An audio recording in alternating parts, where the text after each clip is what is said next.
الشيطان الرجيم بسم الله الرحمن الرحيم إنما حرم عليكم الميتة والدم ولحم الخنزير وما أهل به لغير الله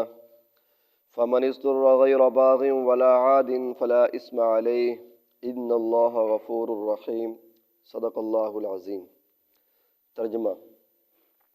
سوائس کے لیے حرام کر دیا گیا ہے تم پر مردار کو، والدم اور خون، ولحم الخنزیر اور خنزیر کا گوشت، وما اہل بہ لغیر اللہ اور وہ جانور جس پر اللہ کے غیر کو پکارا جائے، نام لیا جائے۔ فمن اضطر، بس وہ شخص جو مجبور ہو، غیر باغن، کس حال میں کہ وہ حد سے بڑھنے والا نہ ہو، ولا عاد، نہ گناہ کرنے والا ہو، فلا اسم علیہ، تو اس کے اوپر کوئی گناہ نہیں ہے۔ ان اللہ غفور الرحیم، بے شک اللہ تعالیٰ بخشنے والے مہربان ہیں۔ اس آیت مبارکہ کے اندر اللہ تعالیٰ نے 4 مردار جانوروں کا ذکر کیا ہے، حرام جانوروں کا ذکر کیا ہے کہ جن کا گوشت جو ہے وہ حلال نہیں ہے۔ یہ جو گوشت ہے یہ انسان کی طبیعت کے اوپر اثر ڈالتا ہے، اور اسی لیے اللہ تعالیٰ نے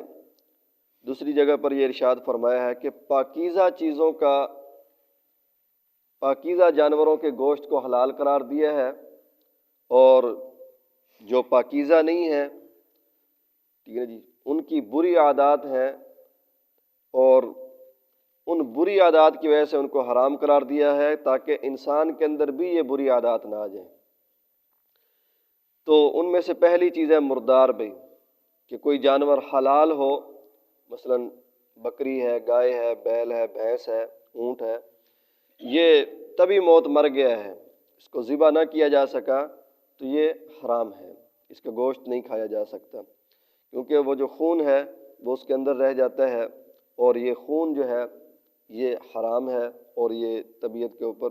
نقصان اور برے اثرات ڈالتا ہے۔ باقی مردار ہو گیا یہ جانور،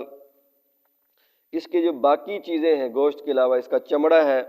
یا اس کی ہڈیاں ہیں یا اس کے بال ہیں، سوائے خنزیر کے، تو یہ استعمال کیے جا سکتے ہیں۔ مرنے کے بعد بھی اگر چمڑا کوئی اتارتا ہے اور اتار کر جو ہے اس کو فروخت کرتا ہے، کوئی چیز بناتا ہے، تو یہ صحیح ہے۔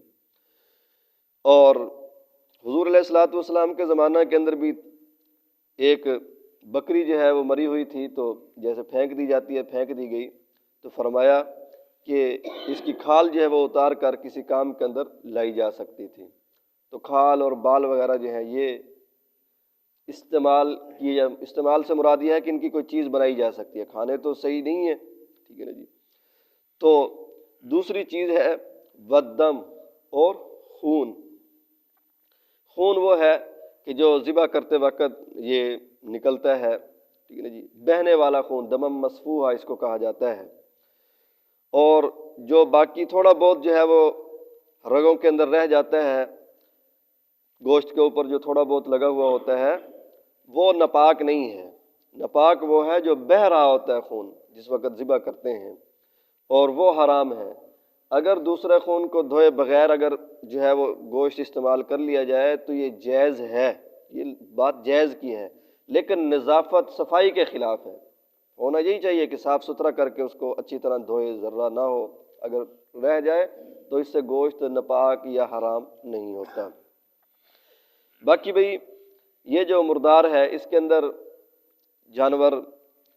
جب ذبح کرنا ہے، آپ کو پتہ ہے کہ تکبیر پڑھ کر جو ہے ذبح کیا جاتا ہے۔ اگر جان بوجھ کر جو ہے تکبیر کو چھوڑ دیا جائے تو وہ جانور حلال نہیں ہوتا، حرام رہ جاتا ہے۔ اگر بھول گیا ہے تو یہ ایک الگ بات ہے، تو پھر بعض فقہا کے نزدیک حرام ہے، بعض کے نزدیک حلال ہے، ہمارے ہاں بہرحال وہ حلال ہے اگر بھول کر تکبیر جو ہے وہ چھوٹ جائے۔ باقی جانور کو ذبح کرنا ضروری ہے۔ اگر کوئی ایسا موقع آ جائے کہ وہ ذبح نہیں ہو سکتا، ٹھیک ہے نا جی، بدک گیا ہے، بھاگ جاتے ہیں، قابو نہیں آ رہا، پکڑا نہیں جا رہا، یا کسی کنویں کے اندر گر گیا ہے، اس کو زندہ نکالا ہی نہیں جا سکتا، تو پھر اس کے لیے یہ ہے کہ تکبیر پڑھ کر جو ہے آدمی اوپر سے تیر وغیرہ پھینک دے، یا کوئی جس سے جو ہے اس کا خون نکل جائے۔ جب خون نکل جائے، جہاں کہیں بھی لگ جائے تو وہ جانور حلال ہو جائے گا۔ باقی یہ جو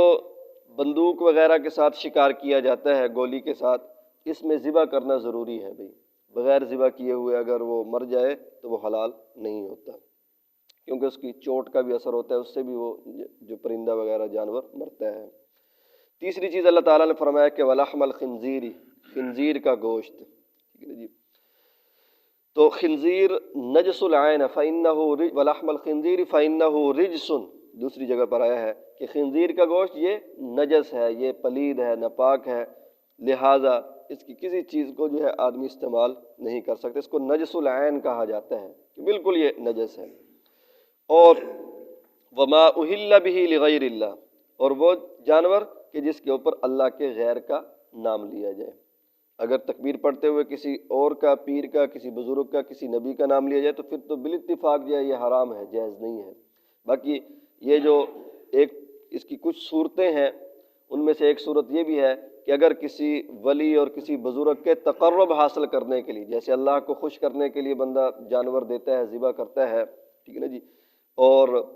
یہ ارادہ کرتا ہے کہ میں صدقہ کر رہا ہوں، اللہ تعالیٰ اس کی برکت سے میری تکلیفیں پریشانیاں دور کر دیں گے، اور وہ اس ارادے کے ساتھ کہ بھئی میں فلاں پیر کو، فلاں بزرگ کو دے رہا ہوں، اگر نہیں دوں گا تو پیر صحیح ناراض ہو جائیں گے اور پھر میری بکریاں مر جائیں گی، میرا یہ ہو جائے گا، وہ ہو جائے گا، اس ڈر کی وجہ سے اگر وہ دیتا ہے تو یہ بھی غیر اللہ کو دینا ہے، اس کا کھانا اور اس کا بھی جو صحیح نہیں ہے۔ ہاں اصال ثواب کے لیے اگر دیتا ہے کہ بھئی یہ میں مثلا جانور بکرا ہے یا بکری ہے، اس اللہ کے ولی کو اس کا صدقے کا ثواب پہنچے، ٹھیک ہے نا جی، اس کے صدقے کا ثواب اس اللہ کے ولی تک پہنچے، اللہ تعالیٰ اس کو دے، تو پھر وہ کھانا بھی حلال ہے اور وہ دینا بھی جائز ہے۔ لیکن کسی بزرگ تقرب حاصل کرنے کے لیے، جیسے اللہ کی خوشنودی حاصل کرنے کے لیے دیا جاتا ہے تو یہ صحیح نہیں ہے۔ باقی اس کی کچھ اور صورتیں بھی ہیں، وہ کل فَمَنِ اضْطُرَّ غَيْرَ بَاغٍ وَلَا عَادٍ، جو شخص مجبور ہو، کھانے کو کچھ اور نہیں مل رہا، مزے لے لے کر نہیں کھا رہا، مجبوری کی حالت میں کھا رہا ہے، تو اس کے لیے کھانا چیزیں جو ہیں وہ حرام کی جان بچانے کے لیے جائز ہے، کھا سکتا ہے، کیونکہ جان بچانا زیادہ ضروری ہے۔ اور فرمایا ان اللہ غفور الرحیم، اللہ تعالیٰ بخشنے والے مہربان ہیں۔ اللہ تعالیٰ سے دعا ہے کہ اللہ تعالیٰ ہمیں عمل کی توفیق نصیب فرمائے۔